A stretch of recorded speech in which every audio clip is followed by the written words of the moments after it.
Hi, name is Caleb Corville. This is FTH 212 striker fired handguns. Welcome.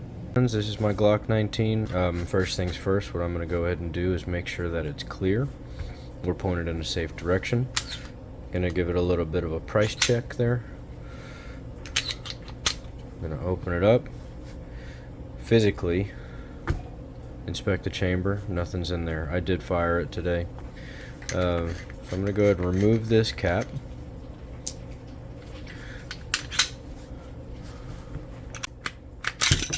There we go. Yeah, this is a new spring. It is tough, but it works great. The original Glock spring was getting a little light. Alright, so field stripping. We are field stripped right here. Anything else being done to this out in the field is not advised. We have here the slide assembly, which you have the striker block. You can see the striker tang sitting up right here, sticking up. You have that rear butt plate, the extractor. There's your bolt face. So that's the basic or parts rather of the slide assembly. Set that off to the side. Comes with a cap to protect those threads.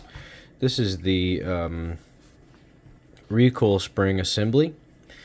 It is made up of a end screw or fastener, a very heavy spring, and a steel rod. Set that off to the side. Here you have your lower or your frame. It is made out of a polymer, injection molded polymer. You have your trigger fire control grouping that does come back in here to your sear and disconnector. You have your magazine release and or catch, your rails. Alright, now the role of some of these assemblies, let's start with the recoil spring here. It's all in the name pretty much. So this slide, once fired, this is a blowback system, so once fired it's going to come back, right, and it's going to compress that spring. And that spring is what's going to be forcing that slide back up.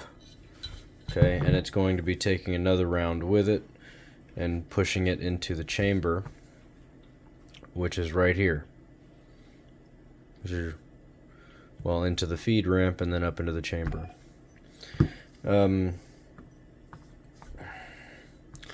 You have your slide assembly is made up of the parts responsible for firing the projectile and loading another projectile.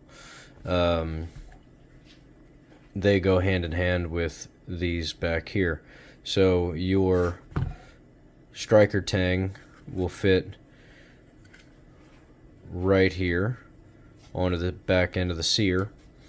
And I don't know if I'll be able to, yeah, I will.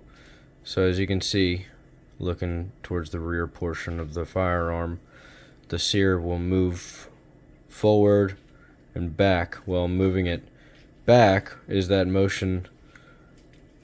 When you're pulling the trigger, it pushes all the way back on the sear, or on the tang, and releases it once it's fully cocked. Yeah, and that's how a striker fired pistol will shoot. I gotta clean this. Your bow or your trigger, it's obvious what function that has. You pull it, it pushes back on that sear to engage the tang, and then causes it to fire.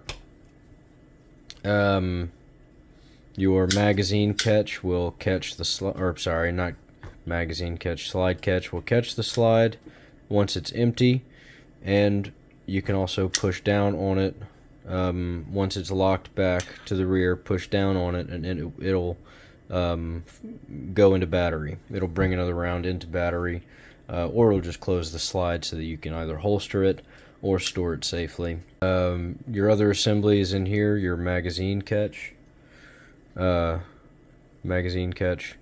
In here, there is a spring. It's just a straight piece of metal. It's just a very springy, heat-treated piece of metal. It sticks straight up without the catch in it. But when you put the catch in it, it kind of bends it over to the right, and you push it. All it does is it retains a magazine and releases a magazine. Here's a empty magazine.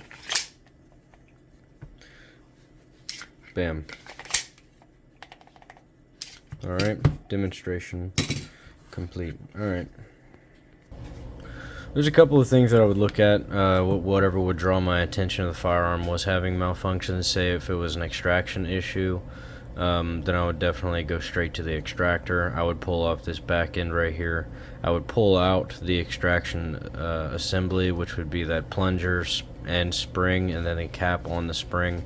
I would take out the striker block, and I would take out the extractor itself. I would look at it and make sure that the extractor is sharp. I could just look at it from up here, but I want to take out these parts anyway so that I could check the strength of that spring.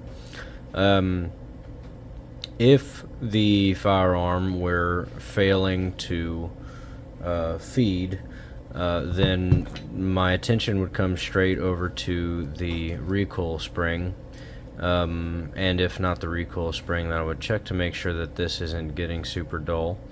But I would also want to check a magazine and make sure that the magazines that they're using aren't using weak springs or bad followers, which would be a more likely cause for a failure to feed in a Glock pattern firearm.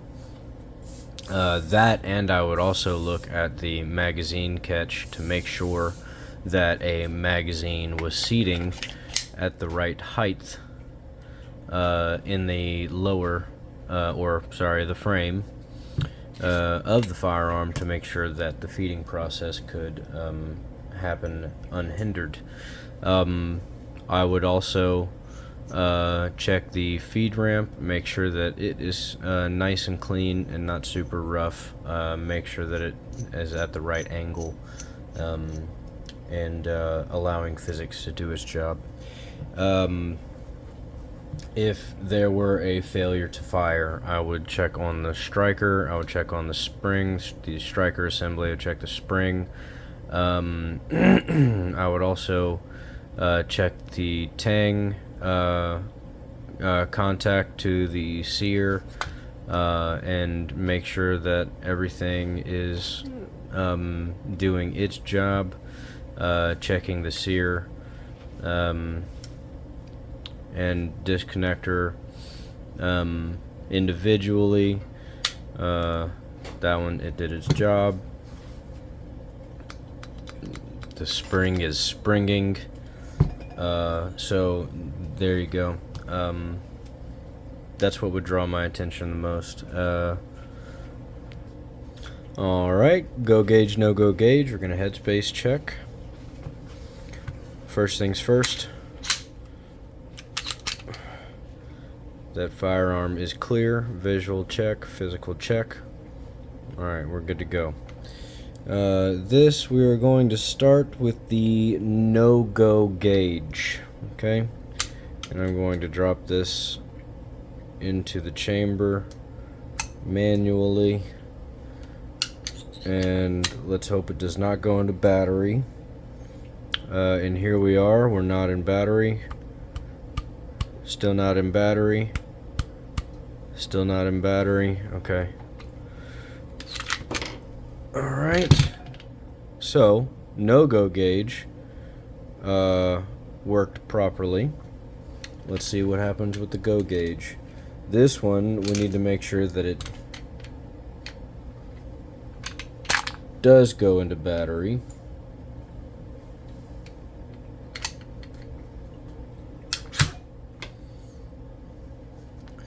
And it do.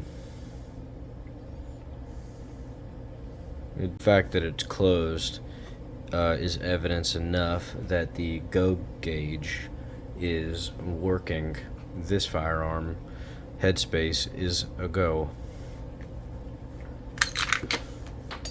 Oh, and I just lost my go gauge. I gotta grab that before my dog eats it. Running out of time. This is headspace for a 9mm chamber. If it doesn't fit, if the no go gauge doesn't go, then it works. If the go gauge go, it work. Those are the dimensions for a 9mm chamber, no matter what platform it is.